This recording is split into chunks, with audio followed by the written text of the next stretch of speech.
Turbonudne auto dla grzybiarza i działkowiczów, czy rozsądny wybór dla znawców?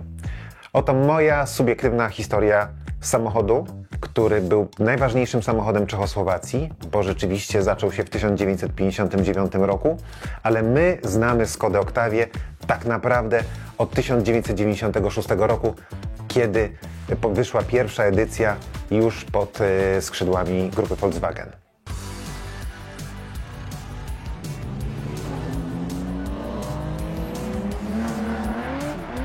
Witamy na kanale YouTube magazynu Classic Auto. Początki Octavii to rok 1959, czasy głębokiej komuny.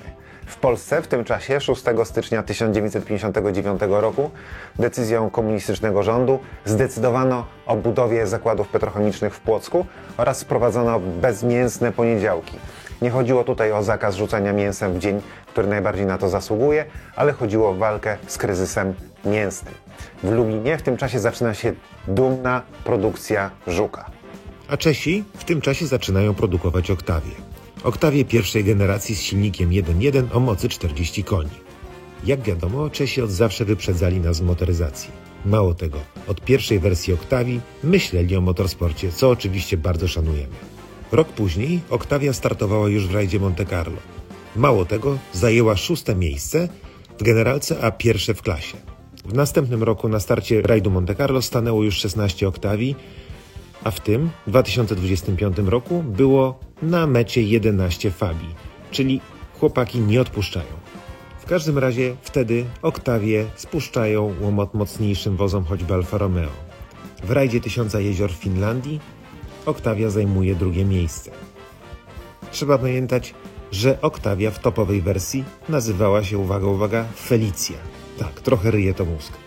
Z ciekawostek warto pamiętać o tym, że Octavia miała swój epizod w Nowej Zelandii, gdzie na bazie jej mechaniki powstała Skoda Trekka, protoplasta wszelkiej maści crossoverów i SUV.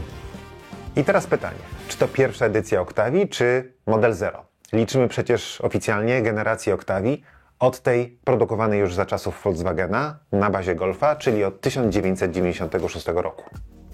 Ta pierwsza Octavia była produkowana do 1964 roku, a w wersji Tudor był to dwudrzwiowy sedan. W 1964 roku została zastąpiona modelem 1000 MB, który w Polsce zyskał przydomek 1000 małych błędów. Wersja kombi powstała na zakładkę z MB i produkowano ją do 1971 roku. I to było ostatnie kombi, aż do momentu wprowadzenia kolejnego kombi 20 lat później, jako Formana bazującego na Skodzie Favorit.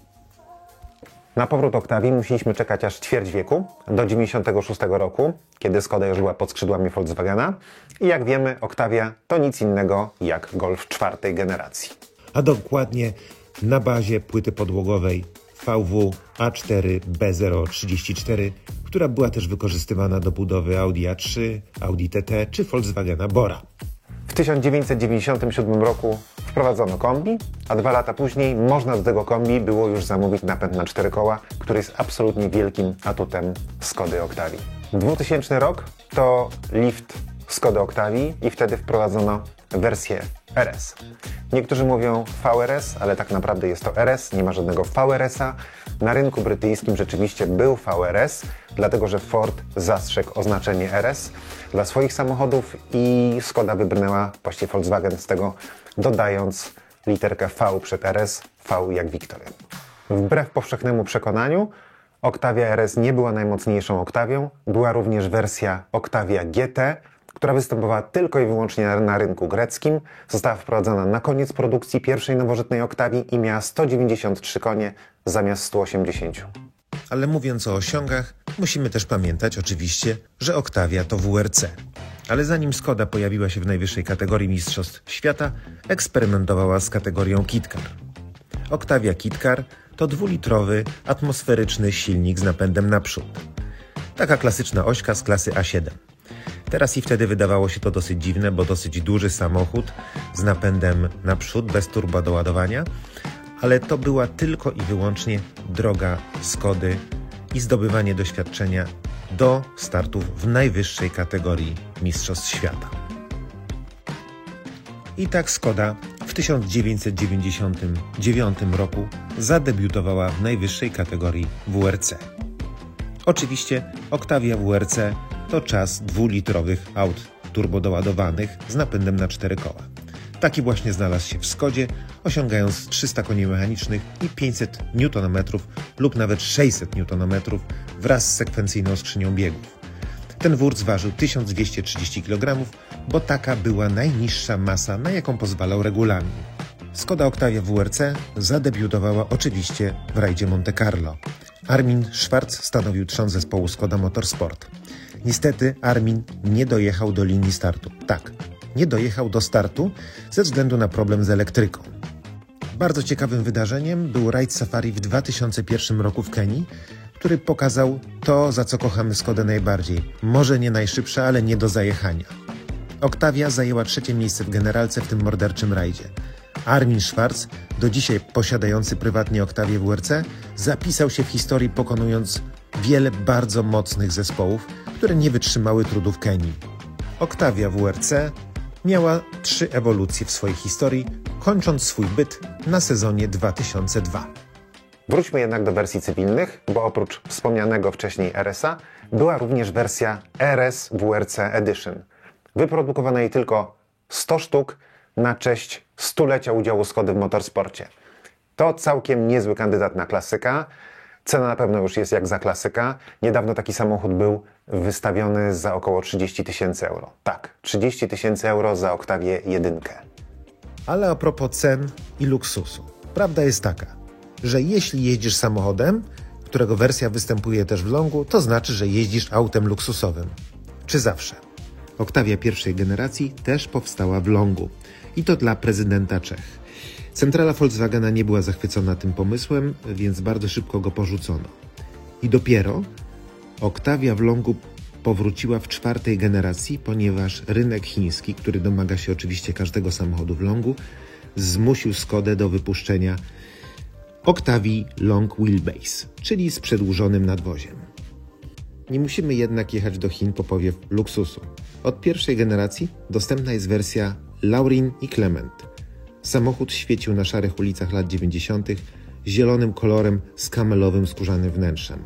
Samochód można było zamówić z silnikiem 1.8 Turbo 20V z napędem na 4 koła, co stanowiło i wciąż stanowi doskonały zestaw, zwykle dostępny w dużo droższych autach grupy Volkswagen.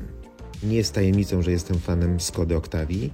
W mojej bardzo subiektywnej ocenie warto wybierać benzynowe Octavie z napędem na 4 koła, a niekoniecznie wersje RS, które w zależności od generacji napęd na 4 koła miały tylko i wyłącznie w dieslu i to też jako opcja. Nigdy niestety z oczywistych, kanibalizacyjnych względów nie było Octavii RS z silnikiem benzynowym i napędem na 4 koła. Octavia z silnikiem EA888 z napędem na 4 koła ze skrzynią DSG to świetny wybór. To jest dość lekkie auto i mimo braku wygłuszeń absolutnie fantastycznie sprawdza się na co dzień.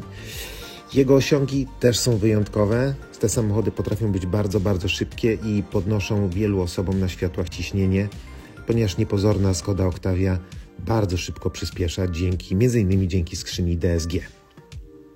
Octavia pierwszej generacji, bohaterka naszego odcinka, była produkowana od 1996 roku do 2010 roku.